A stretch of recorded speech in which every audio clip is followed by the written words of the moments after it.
نحمدہ ونصلی ونسلم علی رسولہ الکریم فاما بعد اعوذ باللہ السمیع العلیم من الشیطان الرجیم بسم اللہ الرحمن الرحیم۔ پروگرام الرحیق المختوم کی 95ویں قسط کے ساتھ میں ہوں محمد عمر خان۔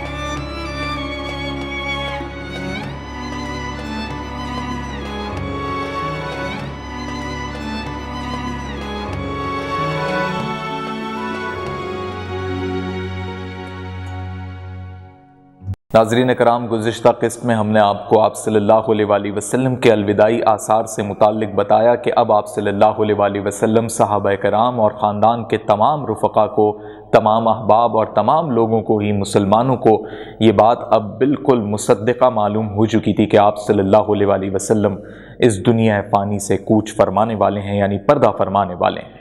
اور اب جو ہم آج کی اس قسط میں آپ کو بیان دے رہے ہیں وہ آپ صلی اللہ علیہ وآلہ وسلم کی حیات مبارکہ کے اس روز کا، یعنی آخری روز کا بیان ہے جب 12 ربیع الاول تھی، سن 11 ہجری تھی،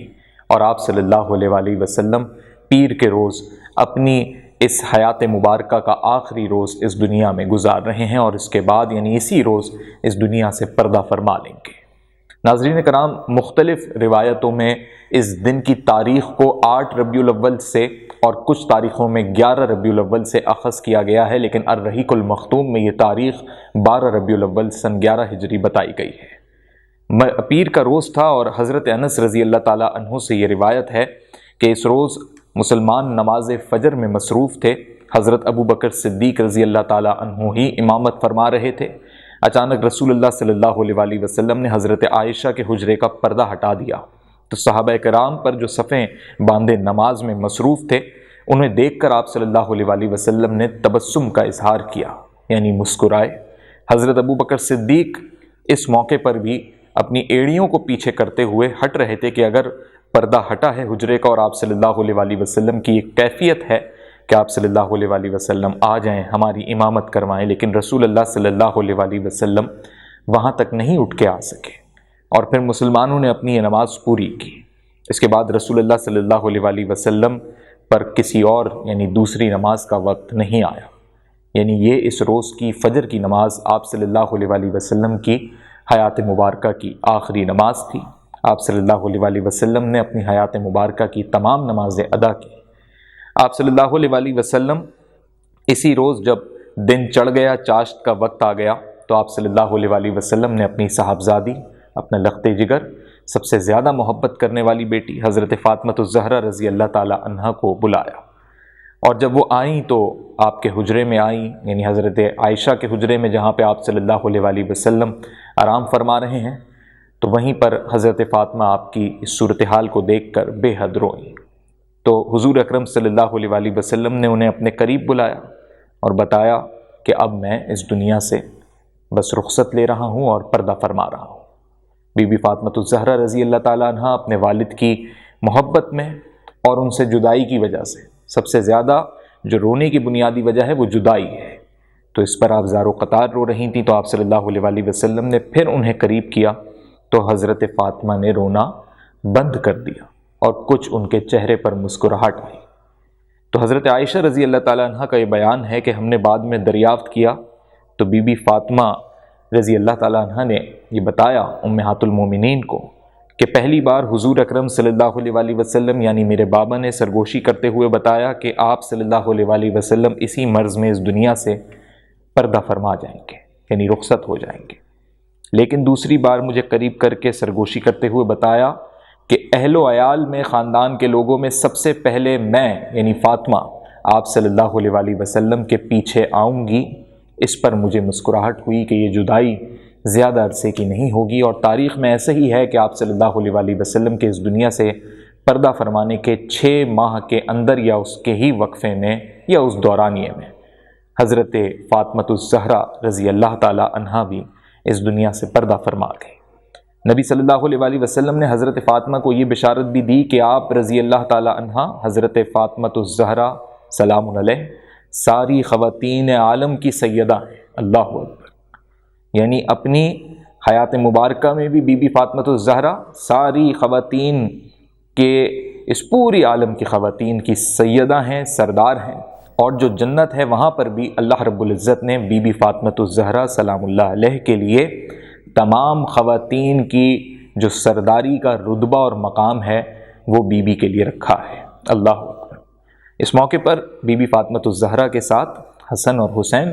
رضی اللہ تعالیٰ عنہ بھی تھے۔ آپ صلی اللہ علیہ وآلہ وسلم نے اپنے دونوں پیارے نواسوں، دونوں بیٹوں کو قریب کیا، انہیں بلایا، انہیں چوما، پیار کیا، بوسہ دیا اور ان کے لیے بہت سی خیر کی دعا کی اور وصیت بھی کی۔ تاریخ میں ان وصیتوں کو بہت کھل کے بیان نہیں کیا گیا، لیکن بہت ساری روایتوں میں ہمیں یہ ملتا ہے کہ آپ صلی اللہ علیہ وآلہ وسلم نے اپنے دونوں نواسوں سے متعلق یہ وصیت کی کہ جو ان سے محبت کرے گا وہ مجھ سے محبت کرے گا، اور اپنے پیارے نواسے بالخصوص امام حسین رضی اللہ تعالیٰ عنہ کے لیے کہا کہ حسین مجھ سے ہیں اور میں حسین سے ہوں۔ تو آپ اس سے اندازہ کر لیجئے کہ یہ نبی صلی اللہ علیہ وآلہ وسلم کی اپنے خانوادہ، اپنے اہل بیت کے لیے، اپنے خاندان کے لوگوں کے لیے وہ محبت، وہ مقام و مرتبہ ہے جو وہ پوری اس دنیا کی امت کو اپنی وصیت کی روشنی میں بتا گئے۔ ناظرین کرام، اس موقع پہ آپ صلی اللہ علیہ وآلہ وسلم نے حضرت عائشہ رضی اللہ تعالیٰ عنہ کو قریب کر کے بتایا کہ جتنی ان کی تکلیف بڑھتی جا رہی ہے یہ اس زہر کا اثر ہے جو خیبر میں آپ صلی اللہ علیہ وآلہ وسلم کو کھلایا گیا۔ چنانچہ آپ صلی اللہ علیہ وآلہ وسلم حضرت عائشہ رضی اللہ تعالیٰ عنہ سے یہ فرماتے تھے کہ عائشہ، خیبر میں جو کھانا میں نے کھا لیا تھا اس کی تکلیف آج برابر محسوس کر رہا ہوں کہ اس زہر کے اثر سے میری رگ جاں کٹی جا رہی ہے۔ تاریخ میں ہمیں ملتا ہے کہ آپ صلی اللہ علیہ وآلہ وسلم نے وہ لقمہ، وہ نوالا نگلا نہیں تھا، لیکن وہ زہر اتنا خطرناک تھا کہ آپ صلی اللہ علیہ وآلہ وسلم کا یہ فرمان ہے کہ وہ صرف آپ صلی اللہ علیہ وآلہ وسلم کے پاس اس وقت حلق میں آیا یا منہ میں آیا تھا، لیکن اس زہر کا جو اثر تھا وہ اتنے عرصے میں آپ صلی اللہ علیہ وآلہ وسلم کے لیے باعث تکلیف بنتا گیا، اور پھر رضا الہی بھی یہی تھی کہ اللہ اب اپنے پیارے محبوب کو اپنے قریب بلانا چاہتا تھا۔ آپ صلی اللہ علیہ وآلہ وسلم نے صحابہ کرام کو بھی وصیت فرمائی، یہ تمام امت مسلمہ کے لیے سب سے سخت وصیت ہے، الصلاۃ والصلاۃ وما ملکت ایمانکم، نماز نماز اور تمہارے زیر دست یعنی لونڈیاں، تمہاری بیویاں، تمہارے غلام اور جو کوئی جن کی تم کفالت کرتے ہو۔ تو آپ صلی اللہ علیہ وآلہ وسلم نے یہ الفاظ کئی بار دہرائے۔ ناظرین، اس پوری الرحیق المختوم کی تاریخ میں ایک اہم واقعہ جو احد کے میدان میں آپ صلی اللہ علیہ وآلہ وسلم کی جانب سے پیش آیا، جو اس طرح اس کتاب میں غالباً نہیں پیش کیا گیا، وہ واقعہ یہ ہے کہ آپ صلی اللہ علیہ وآلہ وسلم نے تمام امت کی بخشش کے لیے بھی دعا کی تھی، اور اس طرح دعا کی تھی کہ بس پوری امت کو میرے اللہ بخش دے، اور نبی کی دعا کبھی رد نہیں ہوتی۔ یعنی آپ صلی اللہ علیہ وآلہ وسلم کا اس دنیا فانی میں پیر کا یہ آخری روز ہے کہ آپ صلی اللہ علیہ وآلہ وسلم آج بھی اپنی امت کے لیے اس وقت بھی دعا کر رہے ہیں کہ اے اللہ میری امت بہت ضعیف ہے اور آنے والے دنوں میں اور ضعیف ہوگی، تو اس پر اپنا رحم کرنا، میری امت کی مغفرت کرنا، میری امت کو بخش دینا۔ اور نبی کا اپنی امت سے یہ وعدہ ہے کہ جب تک اپنے ایک ایک امتی کو نہ بخشوا لوں، آخری امتی کو نہ بخشوا لوں، تو میں جنت میں نہیں جاؤں گا۔ تو گویا نبی کی اپنی امت سے یہ محبت کا عالم ہے، اور امتیوں پر بھی یہ فرض ہے کہ حضور اکرم صلی اللہ علیہ وآلہ وسلم پر ہمیشہ درود و سلام کے نذرانے بھیجتے رہیں اور بتائی ہوئی ہدایات اور تعلیمات پہ عمل کرتے رہیں۔ ناظرین کرام، قصص الانبیاء کی کتاب سے ہم نے اخذ کیا ہے کہ اس موقع پر جب آپ صلی اللہ علیہ وآلہ وسلم نے بی بی فاطمۃ الزہرا کو یہ بات بتائی، تو آپ صلی اللہ علیہ وآلہ وسلم کو یہ بات یقینی طور پہ اللہ کے فضل سے پتہ لگی، یعنی اللہ اپنے فرشتے کے ذریعے، وحی کے ذریعے، یا پھر اللہ اپنا پیغام اپنے فرشتے کے ذریعے آپ صلی اللہ علیہ وآلہ وسلم تک پہنچاتا ہے۔ تو حضرت جبریل امی علیہ السلام اس موقع پہ آپ صلی اللہ علیہ وآلہ وسلم کے ساتھ تھے، کیونکہ جب آپ صلی اللہ علیہ وآلہ وسلم کی ولادت باسعادت ہوئی تھی تب بھی جبریل امی تھے، جبریل امی کے ساتھ اور بھی فرشتے تھے، اور آج جب آپ صلی اللہ علیہ وآلہ وسلم اس دنیا سے پردہ فرما رہے ہیں تو حضرت جبریل علیہ السلام آج بھی آپ کے ساتھ اسی جگہ موجود ہیں، لیکن چونکہ عام انسانی آنکھ نہیں ان کو دیکھ سکی، اور اس میں بہت سارے اقوال ہیں جس میں کچھ اختلافات بھی ہیں، تو روایت کی مختلف کتابوں میں یہ نہیں لکھا گیا، لیکن بہت سی روایتوں میں یہ لکھا گیا ہے، جس میں سے قصص الانبیاء کا میں آپ کو ذکر بھی کر رہا ہوں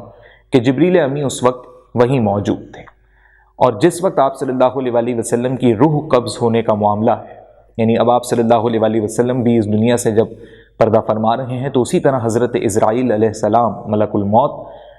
حضرت جبریل علیہ السلام کے ساتھ آئے ہیں، اسی حجرے میں موجود ہیں۔ تو حضرت جبریل علیہ السلام سے آپ صلی اللہ علیہ وسلم کے کچھ خاص مکالمے ہیں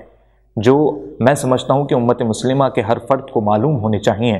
کہ اس وقت بھی آپ صلی اللہ علیہ وسلم کی ترجیحات کیا تھیں۔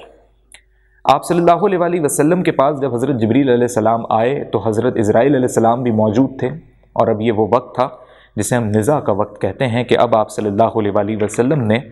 یعنی اس دنیا سے پردہ فرما لینا ہے۔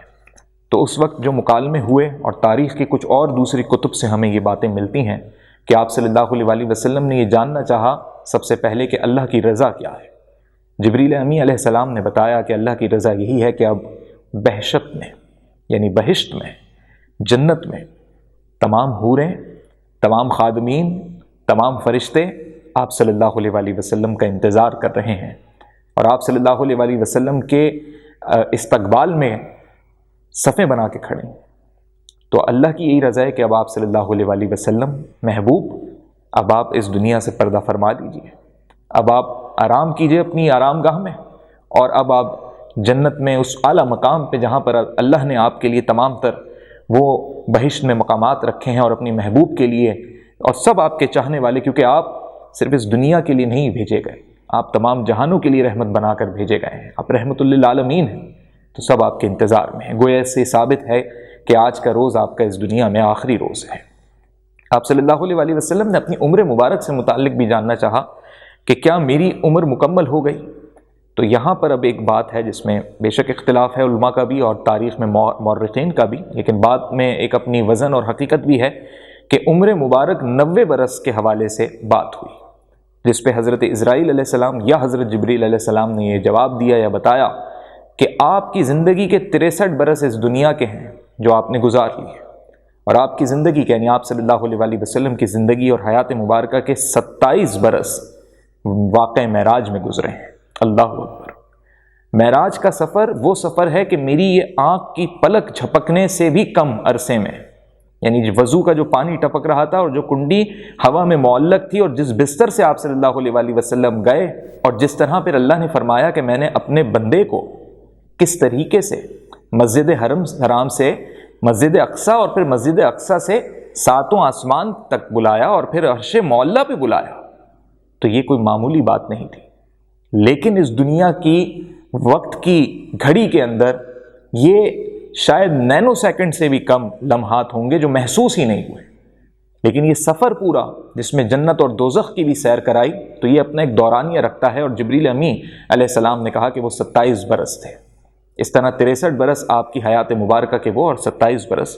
یہ ہوئے، تو کل 90 برس ہم سمجھ سکتے ہیں، لیکن چونکہ ہم 63 برس کا ہی ذکر کریں گے، آپ کی حیات مبارکہ اس دنیا میں 63 برس ہی رہی عمر مبارک۔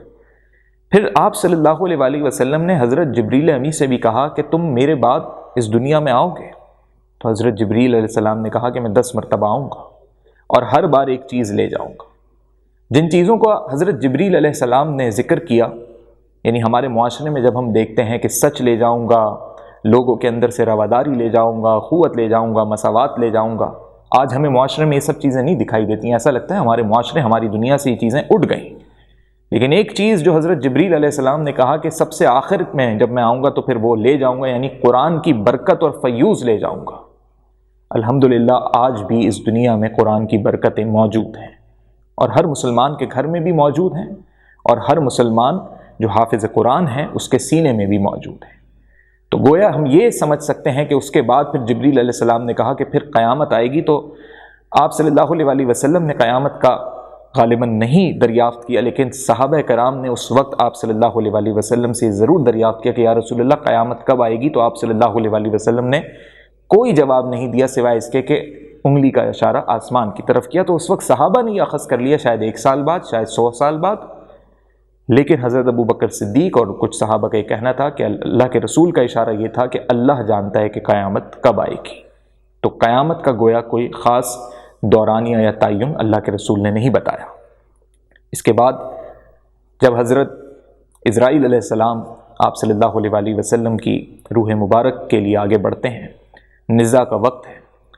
تو اسی صورت میں حضرت عبد الرحمن بن ابو بکر کے بیٹے وہ قریب آتے ہیں، اور وہ مسواک لائے تھے، رسول اللہ صلی اللہ علیہ وسلم کو پسند تھی، تو آپ صلی اللہ علیہ وآلہ وسلم وہ مسواک کرنا چاہتے تھے، لیکن حالت ایسی ہے کہ اب فرشتوں سے جو آپ صلی اللہ علیہ وآلہ وسلم کا یہ مکالمہ یا یہ بات ہو رہی ہے، یہ ہماری اور آپ کی طرح بات نہیں ہو رہی کہ لفظوں میں ہو رہی ہو، یہ بس سمجھی جا رہی ہیں باتیں۔ تو چونکہ روایتوں میں لکھی گئیں، اس کتاب میں موجود نہیں، مختلف روایتوں میں لکھی گئی ہیں، تو اس وقت حضرت عائشہ یہ سمجھ گئیں کہ آپ صلی اللہ علیہ وآلہ وسلم مسواک کرنا چاہتے ہیں، لیکن بولنے کی کیفیت نہیں تھی، اتنے زیادہ حالت غیر تھی۔ تو پھر حضرت عائشہ رضی اللہ تعالیٰ عنہ نے آپ صلی اللہ علیہ وآلہ وسلم سے پوچھا کہ یا رسول اللہ آپ کے لیے نرم کر دوں مسواک کو؟ تو آپ صلی اللہ علیہ وآلہ وسلم نے آنکھوں کے اشارے سے بتایا کہ ہاں کر دو۔ اور پھر حضرت عائشہ رضی اللہ تعالیٰ عنہ کو یہ اعزاز ملا تمام امہات المومنین میں کہ حضرت عائشہ فرماتی ہیں کہ اس روز میرا لعاب اور نبی صلی اللہ علیہ وآلہ وسلم کا لعاب ایک ہو گیا، اور وہ اسی مسواک سے متعلق ہے کہ حضرت عائشہ نے پھر اپنے دانتوں سے اس کو نرم کیا، اور پھر حضور صلی اللہ علیہ وآلہ وسلم نے وہ مسواک کی تو آپ صلی اللہ علیہ وآلہ وسلم کے پاس کٹورے میں ایک پانی بھی تھا، تو اس پانی سے پھر دونوں ہاتھ ڈال کر پھر اپنے چہرے پر پوچھے تو لا الہ الا اللہ پڑھا، اور یہ فرمایا آپ صلی اللہ علیہ وآلہ وسلم نے کہ موت کے لیے سختیاں ہیں۔ تو اس موقع پہ حضرت اسرائیل علیہ السلام بھی تھے۔ اب یہ دوسری کتابوں کی روایت ہمیں یہ ملتی ہے کہ آپ صلی اللہ علیہ وآلہ وسلم نے اس وقت یہ جاننا چاہا کہ یہ موت کی سختی جو میں محسوس کر رہا ہوں، کیا میری امت بھی محسوس کرے گی؟ اللہ اکبر! کیا نبی کی شان ہے، کیا نبی کا مقام ہے کہ زندگی تو زندگی، اب زندگی کا یہ آخری لمحہ بھی اس فکر میں میرا نبی مصروف ہے کہ کیا میری امت کے لیے بھی موت پہ اتنی ہی سختیاں ہوں گی۔ حضرت جبریل علیہ السلام نے بتایا کہ ہاں، حضرت اسرائیل علیہ السلام نے بھی بتایا کہ ہاں، جب ہم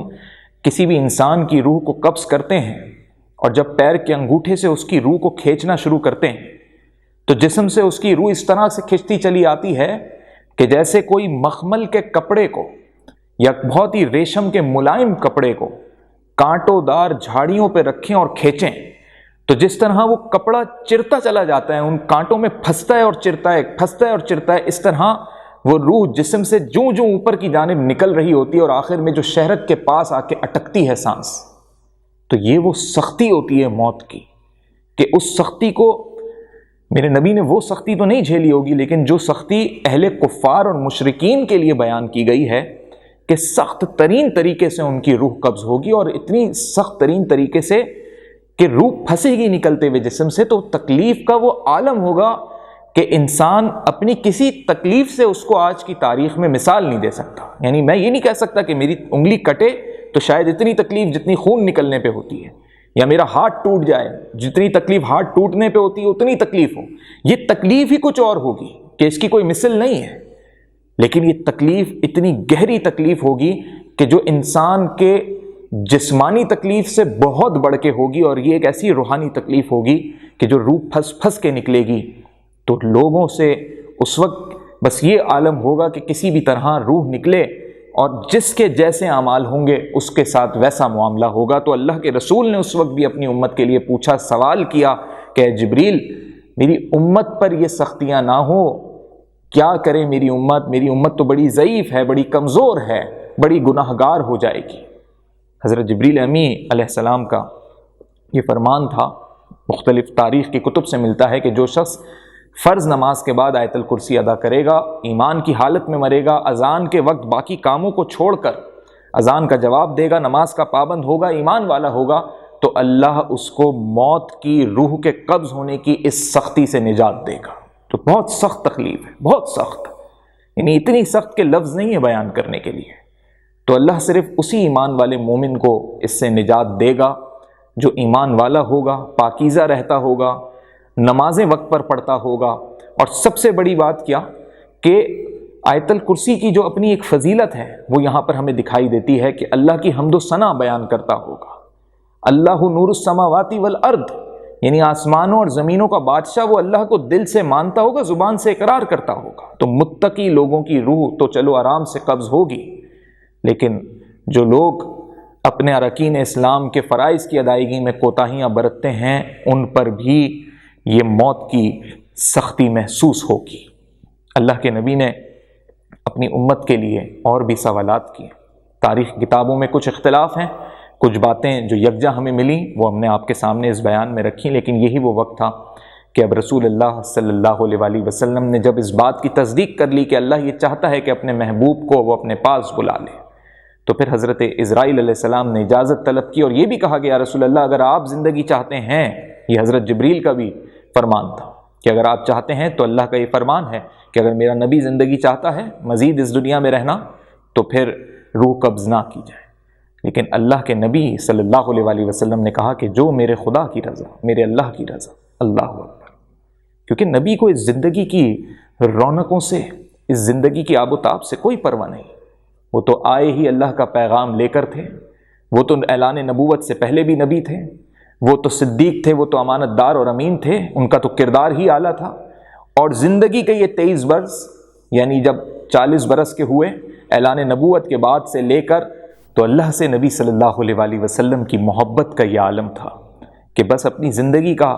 ایک ایک وقت اسی دین اسلام کے لیے گزارا، یہی پیغام دیا، اور جب بالکل اختتامی لمحہ آ گیا اور حضرت جبریل امی، حضرت اسرائیل علیہ السلام جب اس وقت روح قبض کرنے لگے، تو حضرت بی بی عائشہ رضی اللہ تعالیٰ عنہ سے یہ روایت ہے کہ اس وقت آپ صلی اللہ علیہ وآلہ وسلم کچھ فرما رہے تھے، اور قریب جا کے انہوں نے کان اپنا قریب لگا کے آپ صلی اللہ علیہ وآلہ وسلم کے لبوں کے پاس کہ سن سکیں کہ آپ صلی اللہ علیہ وآلہ وسلم کیا کہہ رہے ہیں، تو آپ صلی اللہ علیہ وآلہ وسلم کے فرمان تھا کہ ان انبیاء، ان صدیقین، شہداء اور صالحین کے ہمراہ جنہیں تو نے انعام سے نوازا، یعنی اللہ سے آپ صلی اللہ علیہ وآلہ وسلم دعا کر رہے ہیں، اے اللہ مجھے بخش دے، مجھ پر رحم کر اور مجھے رفیق اعلیٰ میں پہنچا دے، اے اللہ مجھے رفیق اعلیٰ میں پہنچا دے، یعنی اپنے پاس بلا لے اور مجھے بخش دے، مجھ پر رحم فرما۔ 3 بار آپ صلی اللہ علیہ وآلہ وسلم کو یہ کہتے ہوئے اما عائشہ رضی اللہ تعالیٰ عنہ نے سنا، اور اس وقت آپ صلی اللہ علیہ وآلہ وسلم کا جو ہاتھ تھا وہ اوپر کی جانب تھا، لیکن جب تیسری دفعہ آپ صلی اللہ علیہ وآلہ وسلم نے کہا تو آپ صلی اللہ علیہ وآلہ وسلم کا دست مبارک اسی بستر پہ نیچے آ گیا، اور اس سے یہ اندازہ ہوا کہ آپ صلی اللہ علیہ وآلہ وسلم کی روح آپ کے جسم اطہر سے نکل چکی ہے، پرواز کر گئی ہے، یعنی اب وہ وقت آ گیا جسے ہم پردہ فرمانا کہتے ہیں، نزا کا وقت مکمل ہو گیا۔ حضرت اسرائیل علیہ السلام، حضرت جبریل امی آپ صلی اللہ علیہ وآلہ وسلم کو اپنے ساتھ اس دنیا سے آپ کی روح کو لے کر روانہ ہوئے، اور آپ صلی اللہ علیہ وآلہ وسلم کے لیے بہشت میں اعلیٰ مقام ہے، اور وہیں پر آپ صلی اللہ علیہ وآلہ وسلم قیامت کے روز تک اپنی امت کا انتظار فرمائیں گے۔ لیکن آپ صلی اللہ علیہ وآلہ وسلم جب اس حالت میں کہ جب آپ صلی اللہ علیہ وآلہ وسلم پردہ فرما گئے تو سب نے انا للہ و انا الیہ راجعون پڑھا، اور غم کی یہ کیفیت تھی۔ اب آپ ایک انسانی ذہن کے اعتبار سے سوچیے کہ جنہوں نے اپنی آنکھوں سے آپ صلی اللہ علیہ وآلہ وسلم کو دیکھا، اور یہ حالت زار جب تھی کہ حضور صلی اللہ علیہ وآلہ وسلم کی روح قبض ہو گئی، یعنی آپ صلی اللہ علیہ وآلہ وسلم پردہ فرما گئے، اور وہ ہاتھ جو اما عائشہ بتاتی ہیں کہ پھر نیچے بستر پہ آ کے گر گیا یا لگ گیا، یعنی اب سمجھ میں آ گئی سب کو کہ اب نبی صلی اللہ علیہ وآلہ وسلم اس دنیا سے پردہ فرما گئے، تو بہت زار و قطار روئے صحابہ کرام۔ اما عائشہ کی آنکھوں میں بھی آنسو تھے، تمام ازواج مطہرات کی آنکھوں میں آنسو تھے، سب کو نبی سے محبت تھی، اور یہ فطرت انسانی ہے کہ کوئی بھی آپ کے گھر کا پیارا ہو، اور گھر کے پیارے کی کیا بات، کسی سے بھی آپ کو محبت ہو، عقیدت ہو، کوئی بھی آپ کا چاہنے والا ہو جس نے آپ کو دین سکھایا، جو آپ کو اللہ کے دین کی طرف لے کر آیا، اس کا تو مرتبہ ہی کچھ اور ہے، وہ تو سب سے بلند پایا مقام پر ہے۔ تو یہ مقام تھا کہ جسے خبر ملی کہ آپ صلی اللہ علیہ وآلہ وسلم وفات پا گئے، تاریخ میں لفظ وفات ہے، تو فوراً سے یہ خبر پھیلی۔ حضرت انس رضی اللہ تعالیٰ عنہ سے روایت ہے، تو دھاڑے مار مار کے صحابہ روئے، دھاڑے مار مار کے، یعنی یہ حالت تھی غم کی کہ میں صرف حضرت عمر کا اگر ذکر کروں تو حضرت عمر نے کہا کہ اگر کسی نے کہا کہ نبی وفات پا گئے یا ان کی موت ہو گئی تو میں اس کا سر اتار دوں گا۔ حضرت عمر اپنے حواس کھو بیٹھے تھے۔ جب کسی سے بہت محبت اور عقیدت ہو اور ایک دم اس کی موت کی اطلاع ملے تو یقین نہیں آتا، اور عقیدت کا یہ عالم تھا کہ حضرت عمر نے کہا نہیں، اگر کسی نے کہا کہ وہ وفات پا گئے یا ان کی موت ہوئی میں قتل کر دوں گا اسے، یہ کہنا بھی نہیں۔ نبی سے محبت کا یہ عالم تھا۔ تو آپ یہ دیکھیے کہ حضرت ابو بکر صدیق بھی اس وقت رو رہے ہیں، بہت ایک ایسی کیفیت ہے۔ حضرت عمر پہ تو ایک ایسی کیفیت طاری ہوئی تھی ناظرین کرام کہ انہوں نے کہا کہ جیسے نبی کا انتقال نہیں ہوا، نبی مر ہی نہیں سکتے، ایک تھوڑی سی دیوانگی والی کیفیت بھی ہو جاتی ہے جب کسی سے بہت زیادہ محبت ہو۔ تو حضرت عمر نے تو یہ مان لیا تھا، اور وہ سارے صحابہ کو بھی یہ کہہ رہے تھے کہ کوئی یہ نہ کہے وفات پا گئے۔ جیسے حضرت موسیٰ علیہ السلام اللہ سے ملاقات کے لیے گئے تھے، ایسے نبی گئے ہیں، وہ واپس آئیں گے، وہ واپس آئیں گے، وہ اٹھیں گے۔ تو یہ ایک ایسی کیفیت ہو جاتی ہے، فطرت انسانی ہے، ایک نفسیات ہے انسان کی، تو لیکن کسی کی ہمت بھی نہیں ہو پا رہی، کسی کو اب سمجھ نہیں آ پا رہا کیا ہو رہا ہے، معاملہ کیا ہے۔ جب حضرت ابو بکر صدیق رضی اللہ تعالیٰ عنہ کو معلوم ہوا، وہ حجرے میں گئے تو دیکھا آپ صلی اللہ علیہ وآلہ وسلم کا جسد مبارک تھا، دھاری دار یمنی چادر سے ڈھکا ہوا تھا۔ حضرت ابو بکر بہت روئے، رخ انور سے چادر ہٹائی تو حضور اکرم صلی اللہ علیہ وآلہ وسلم کا چہرہ اقدس تھا، نورانی چہرہ، نور جھلک رہا تھا۔ آپ صلی اللہ علیہ وآلہ وسلم کے چہرے کو چوما، ماتھے کو چوما، بہت روئے۔ فرمایا میرے ماں باپ آپ صلی اللہ علیہ وآلہ وسلم پر قربان، اور وہ سمجھ گئے کہ یہ آپ صلی اللہ علیہ وآلہ وسلم اس دنیا سے بس اب پردہ فرما گئے ہیں۔ تاریخ میں الفاظ ہیں کہ آپ صلی اللہ علیہ وآلہ وسلم پر یہ موت ہی واقع ہوئی ہے، لہٰذا اللہ آپ صلی اللہ علیہ وآلہ وسلم پر دو موت جمع نہیں کرے گا، جو موت لکھ دی گئی وہی موت ہے۔ تو آپ رضی اللہ تعالیٰ عنہ نے، حضرت ابو بکر صدیق رضی اللہ تعالیٰ عنہ نے تسلیم کر لیا کہ یہ آپ صلی اللہ علیہ وآلہ وسلم بس اب اس دنیا سے پردہ فرما گئے۔ اس کے بعد حضرت ابو بکر صدیق رضی اللہ تعالیٰ عنہ حجرے سے باہر آئے تو کیفیت یہ تھی کہ صحابہ کرام میں ایک اضطرابی کیفیت تھی، سب بے چین تھے، معلوم پڑ چکا تھا سب کو کہ آپ صلی اللہ علیہ وآلہ وسلم اس دنیا سے پردہ فرما گئے، لیکن حضرت عمر سے سب ڈرے ہوئے تھے۔ حضرت عمر کا بیان حضرت ابو بکر صدیق نے بھی سنا تو کہا کہ عمر بیٹھ جاؤ۔ حضرت عمر نہیں بیٹھ رہے تھے تو پھر انہیں باقاعدہ ڈانٹتے ہوئے کہا کہ عمر تم بیٹھ جاؤ، انکار نہیں کرو۔ اور جب پھر حضرت عمر حضرت ابو بکر صدیق کے کہنے پہ بیٹھ گئے تو سب حضرت ابو بکر صدیق کی طرف متوجہ ہوئے۔ حضرت ابو بکر صدیق نے جو وہاں پہ اس وقت خطاب کیا، جو خطبہ دیا اما بعد کہہ کے، میں اس کا ترجمہ آپ کو بتاؤں کہ تم میں سے جو شخص محمد کو سمجھتا تھا وہ یہ جان لے کہ محمد کی موت واقع ہو چکی ہے، یہ الفاظ ہیں۔ اور تم میں سے جو شخص اللہ کی عبادت کرتا تھا تو یقیناً اللہ ہمیشہ زندہ رہنے والا ہے، وہ کبھی نہیں مرے گا۔ اللہ کا ارشاد ہے کہ محمد نہیں ہے مگر رسول ہیں وہ، یعنی محمد کوئی خدا نہیں ہے، یا محمد ہمیشہ زندہ رہنے والے نہیں ہیں، لیکن وہ اللہ کے رسول ہیں۔ ان سے پہلے بھی بہت سے رسول گزر چکے، تو کیا اگر وہ محمد مر جائیں یا ان کی موت واقع ہو جائے یا وہ قتل کر دیے جائیں تو تم لوگ اپنی ایڑی کے بل پلٹ جاؤ گے؟ یعنی کیا تم دین اسلام چھوڑ دو گے؟ اور جو شخص اپنی ایڑی کے بل پلٹ جائے تو یاد رکھے کہ وہ اللہ کو کچھ نقصان نہیں پہنچا سکتا، اور عنقریب اللہ شکر کرنے والوں کو اس کی جزا دے گا۔ یعنی حضرت ابو بکر صدیق نے یہ کہا کہ اس سے پہلے بھی جو پیغمبر اور رسول ہیں اسی طرح ان کی بھی اموات ہوئی، یعنی وہ بھی اس دنیا سے وفات پا گئے، اس دنیا سے وہ بھی پردہ فرما گئے، لیکن تم مسلمانوں تمہیں کیا ہو گیا کہ یا تو کوئی تسلیم کرنے کو تیار نہیں ہے، یا اگر کوئی تسلیم کر رہا ہے تو کیا وہ پلٹ جائے گا دین اسلام سے؟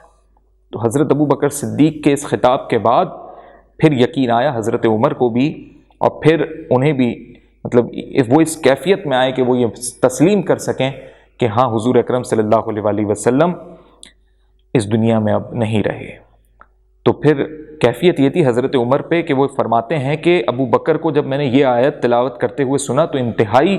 میں دہشت زدہ ہو کر رہ گیا، حتیٰ کہ میرے پاؤں مجھے اٹھا ہی نہیں رہے تھے، یعنی ایک بدحواسی کا ایک عالم ہو جاتا ہے۔ اور پھر لوگوں کو یہ یقین آ گیا کہ واقعی آپ صلی اللہ علیہ وآلہ وسلم رحلت فرما چکے ہیں۔ ناظرین کرام، یہ وہ وقت تھا کہ آپ یہ سمجھیے کہ مختلف صحابہ کرام سے یہ روایتیں ہیں کہ اس وقت لوگوں نے محسوس کیا کہ ایک وہ وقت تھا جب نبی صلی اللہ علیہ وآلہ وسلم اس دنیا میں تشریف لائے تو ہر طرف نور کے روشنی چھا گئی، اور آج کی تاریخ میں لوگوں نے جب آپ صلی اللہ علیہ وآلہ وسلم نے پردہ فرمایا تو ایک تاریکی دیکھی دنیا میں، لوگوں کو اپنے گھروں میں دل نہیں لگ رہا تھا، اور ایسا لگ رہا تھا جیسے لوگوں کے اپنے گھروں میں میت ہوئی ہو۔ وہ بری حالت تھی لوگوں کی کہ بس آپ صلی اللہ علیہ وآلہ وسلم، پہلے تو لوگ یقین نہیں کر پا رہے تھے، اور دوسرا جب یقین کیا تو یہ ایک غم کی کیفیت تھی، زار و قطار لوگ رو رہے تھے، صحابہ نے دھاڑے مار مار کے روئے ہیں جنہیں خبریں ملی، کیونکہ نبی سے محبت کا یہ عالم تھا۔ نبی نے ہی تو دین سکھایا ہے، نبی ہی تو ہیں جنہوں نے اپنے کردار سے دین سکھایا، لفظوں سے نہیں، باتوں سے نہیں، کر کے دکھایا، سنت یہی تھی۔ اور جو لوگوں نے سیکھا تو کیا کیا احسان ہوئے، احسان دیکھیے آپ کہ وہ بلال حبشی تھے، اور ایسے کئی غلام تھے، کئی ایسے لوگ تھے، معاشرے میں کوئی حیثیت نہیں تھی، عورتیں تھیں تو کوئی حیثیت نہیں تھی، بچیاں تھیں تو زندہ درگور ہوتی تھیں، یہ نبی تھے، محسن انسانیت کہتے ہیں، محسن انسانیت کہ آخرت تک تمام انسانوں کے لیے احسان کر دیا انہوں نے اسلام کو ہم تک پہنچا کے۔ اگر اسلام نہیں ہوتا تو آج آپ کے اور ہمارے گھروں کے اندر بھی بت پرستی ہوتی. اگر آج اسلام نہیں ہوتا تو آج آپ کے اور ہمارے معاشرے میں بھی عورتوں کو زندہ ہوتے ہی درگور کیا جاتا, انسانوں کو غلام بنایا جاتا, اور مشرکانہ حرکات کی نسبت سے زناکاری عام ہوتی, شراب نوشی عام ہوتی, معاشرہ بگاڑ کی طرف ہوتا. جس معاشرے کا آج ادھر ہم حال دیکھتے ہیں کہ بے راہ روی ہے, جس معاشرے کا ہم مغرب میں حال دیکھتے ہیں کہ بھائی اور بہن کے درمیان تقدس پامال ہے, تو وہی چیزیں اگر ہمارے معاشرے میں ہوتی تو ہم پستیوں کی جانب ہوتے, پستیوں کی جانب. لیکن اللہ کے رسول نے ہم پر احسان کر دیا کہ ہمیں اللہ نے اسلام سے منور کیا اور اپنا نبی دیا. اللہ اکبر. ناظرین کرام, جب یہ واقعہ ہو گیا تو اس کے بعد آپ صلی اللہ علیہ وآلہ وسلم کا سب سے پہلے جانشین کون ہوگا, یعنی اب امامت کس کے پاس ہوگی, اب خلافت کس کے پاس ہوگی, تو یہ ایک بڑا مسئلہ چھڑ گیا. ثقیفہ بنی ساعدہ میں مہاجرین اور انصار کے درمیان بحث چھڑ گئی. یہاں پر اب آپ یہ دیکھیے کہ ٹھیک ہے عقیدت والے معاملے اپنی جگہ پر ہیں, لیکن یہ معاملات بھی تھے کہ خلافت پر ایک بڑی بحث چھڑی. لیکن یہ اسی وقت معاملہ حل ہوا, اور وہ اس طرح ہوا جس طرح میں نے آپ کو گزشتہ قسط میں بتایا کہ اللہ کے رسول نے خود اپنی حیات مبارکہ میں حضرت ابو بکر کو امامت کے لیے منتخب کیا کہ وہ مسلمانوں کی نماز کے لیے امام بنے. بہت سے لوگ یہ کہتے ہیں کہ اس کا مقصد یہ نہیں ہے کہ اللہ کے نبی نے اس بات کا تعین کر دیا تھا کہ پھر خلیفہ جو ہوں گے وہ ابو بکر ہوں گے, لیکن یہ مشاورت ہوئی آپس میں سب مسلمانوں کی. اس میں سب قریبی مسلمان تھے, خاندان کے افراد بھی شامل تھے آپ صلی اللہ علیہ وآلہ وسلم کے. تو متفقہ طور پہ سب نے یہ فیصلہ کیا کہ ہم سب میں بزرگی میں, دائرہ اسلام میں سب سے پہلے آنے والوں میں اللہ کے نبی نے مسلمانوں کی امامت کے لیے منتخب کیا, اور اللہ کے نبی کے سب سے قریب دوستوں میں اس وقت حضرت ابو بکر ہی تھے, لہٰذا انہی کے نام کا انتخاب ہوا. پھر اس کے بعد ناظرین کرام آپ سمجھیں کہ اس بحث میں یہ پورا پیر کا دن گزر گیا تھا, اور جو منگل کی رات لگ گئی تھی مغرب کے بعد, تو اس وقت سے پھر آپ صلی اللہ علیہ وآلہ وسلم کے سمجھیں ایک آخری دیدار کہہ لیں یا زیارت کے لیے تو جو صحابہ کرام تھے وہ آ رہے تھے. لیکن سلسلہ یوں بنایا گیا تھا کہ منگل کی صبح ہو گئی تھی, اگلا روز منگل کی صبح کا تھا, تو یہ پورا ایک دن اسی طرح گزرا, اور آپ صلی اللہ علیہ وآلہ وسلم اپنے اسی بستر پر تھے, اسی دھاری دار یمنی چادر سے آپ کو ڈھکا ہوا تھا, اور گھر کے لوگوں نے باہر سے گھر کو بند کر دیا تھا. تو منگل کے روز آپ صلی اللہ علیہ وآلہ وسلم کو کپڑے اتارے بغیر غسل دیا گیا, اور غسل دینے والوں میں حضرت عباس, حضرت علی, حضرت عباس کے دونوں صاحبزادے فضل اور قسم, اور رسول اللہ کے آزاد کردہ غلام تھے شکران, اور حضرت اسامہ بن زید, یہ وہی اسامہ بن زید ہیں جنہیں آخری فوجی مہم کے لیے بھیجا تھا یا واپس آ گئے تھے, اور اوس بن خولی. تو ان سب نے جو ہے غسل اس طرح دیا کہ حضرت عباس, فضل اور قسم آپ کی کروٹ بدل رہے تھے, یہ باپ بیٹے, اور حضرت اسامہ اور حضرت شکران پانی بہا رہے تھے, اور حضرت علی غسل دے رہے تھے در حقیقت. پھر حضرت اوس نے آپ صلی اللہ علیہ وآلہ وسلم کو اپنے سینے سے ٹیک دے رکھی تھی. اس طرح آپ صلی اللہ علیہ وآلہ وسلم کو کپڑوں کی حالت میں ہی غسل دیا گیا. اس کے بعد آپ صلی اللہ علیہ وآلہ وسلم کو 3 سفید یمنی چادریں تھیں, اس میں کفنایا گیا, تو اس میں کوئی کرتا اور پگڑی نہیں تھی, اور آپ صلی اللہ علیہ وآلہ وسلم کو انہی چادروں میں لپیٹا گیا. آپ صلی اللہ علیہ وآلہ وسلم کی اب آخری آرام گاہ کے بارے میں فیصلہ ہونا تھا, تو یہاں حضرت ابو بکر صدیق نے فرمایا کہ میں نے رسول اللہ سے یہ بات سنی ہے کہ کوئی نبی فوت نہیں ہوا مگر اس کی تدفین وہیں ہوئی جہاں وہ فوت ہوا. یعنی اس کا یہ مطلب ہے کہ جہاں بھی کوئی نبی انتقال کرے گا, فوت ہوگا, اسی حجرے میں, اسی مقام پر, وہیں زمین کو کھود کے وہیں دفنایا جائے گا. اور اس فیصلے کے بعد حضرت ابو طلحہ رضی اللہ تعالیٰ عنہ نے آپ صلی اللہ علیہ وآلہ وسلم کا وہی بستر اٹھایا جہاں پر آپ صلی اللہ علیہ وآلہ وسلم نے اس دنیا سے پردہ فرمایا تھا, اسی کے نیچے قبر کھودی. اور پھر باری باری جو ہے یہ دفنانے سے پہلے سمجھیں کہ آپ نماز جنازہ پڑھی گئی ہے باری باری اس وجہ سے کہ 10 صحابہ کرام نے آ کے حجرے کی جگہ چھوٹی تھی, تو اس طرح نماز جنازہ ہوئی. اب اس میں مختلف مسالک ہیں, مختلف فقہ ہیں, ان کے اپنے اختلاف ہیں کہ نبی کی نماز جنازہ کے متعلق, لیکن تاریخ کی اس کتاب میں موجود ہے, تو ہم آپ کو اس وجہ سے بیان کر رہے ہیں. اور سب سے پہلے کہا جاتا ہے کہ خانوادہ بنو ہاشم کے لوگوں نے, یعنی خاندان کے لوگوں نے نماز جنازہ پڑھی, اس کے بعد پھر مرد, عورتیں اور سب جسے موقع ملا. تو یہ وہ وقت تھا کہ لوگ اتنی زیادہ تعداد میں آ گئے تھے کہ حضرت عائشہ رضی اللہ تعالیٰ عنہ کا بیان ہے کہ ہمیں معلوم نہیں پڑا کہ کب تدفین ہوئی, یعنی ہم دیکھ ہی نہیں پا رہے تھے اس وقت, جا ہی نہیں پا رہے تھے اندر. اور وہ جگہ, وہ حجرہ جب آپ جاتے ہیں روضہ رسول اللہ صلی اللہ علیہ وآلہ وسلم پہ مدینہ منورہ زیارت کے لیے, تو آپ اندازہ لگا سکتے ہیں کہ وہ کتنا حصہ ہے, تو کتنے افراد وہاں پہ اگر بہت زیادہ تعداد میں آ جائیں تو کتنے جمع ہو سکتے ہیں. تو بہرحال انہوں نے کہا جب پھاوڑوں کی آواز ہم نے رات کے وقت سنی اور یہ بدھ کی رات لگ گئی تھی تو اس وقت ہمیں اندازہ ہوا کہ اب تدفین ہو رہی ہے۔ اس طرح رسول اللہ صلی اللہ علیہ وآلہ وسلم کو مدینہ منورہ مسجد نبوی میں اسی مقام پر جہاں پر آپ صلی اللہ علیہ وآلہ وسلم نے پردہ فرمایا، آج بھی آپ صلی اللہ علیہ وآلہ وسلم کی روضہ مبارک قبر اطہر وہیں پر موجود ہے۔ اور جن دو صحابہ کرام کو یہ اعزاز حاصل ہے کہ آپ صلی اللہ علیہ وآلہ وسلم کی قبر مبارک کے ساتھ ان کی بھی قبریں موجود ہیں، اس میں حضرت ابو بکر اور حضرت عمر فاروق رضی اللہ تعالیٰ عنہوں کی بھی وہیں قبریں موجود ہیں۔ اللہ رب العزت ہم سب کو یہ موقع دے اپنی زندگیوں میں کم از کم ایک دفعہ ضرور کہ ہم روضہ رسول پہ حاضری دیں اور وہاں پر جا کے ہم آپ صلی اللہ علیہ وآلہ وسلم کی خدمت میں سلام پیش کریں۔ اس قسط میں ہم نے آپ صلی اللہ علیہ وآلہ وسلم کے اس دنیا سے پردہ فرمانے کا پورا حال، احوال اور واقعہ بیان کیا۔ بیان کرتے ہوئے اگر کوئی غلطی مجھ سے سرزد ہوئی ہے تو میں اللہ کے حضور معافی کا طلبگار ہوں۔ اگلی قسط میں اب ہم آپ کو خانہ نبوت کا ایک تجزیہ پیش کریں گے، آپ صلی اللہ علیہ وآلہ وسلم کی پوری حیات مبارکہ کا۔ اس تجزیے کی روشنی میں آپ صلی اللہ علیہ وآلہ وسلم کے اخلاق اور اوصاف بیان کریں گے۔ اس قسط میں بیان کرتے ہوئے جانے انجانے میں اگر کوئی غلطی سرزد ہوئی ہے تو اللہ کے حضور معافی کا طلبگار ہوں۔ السلام علیکم ورحمۃ اللہ۔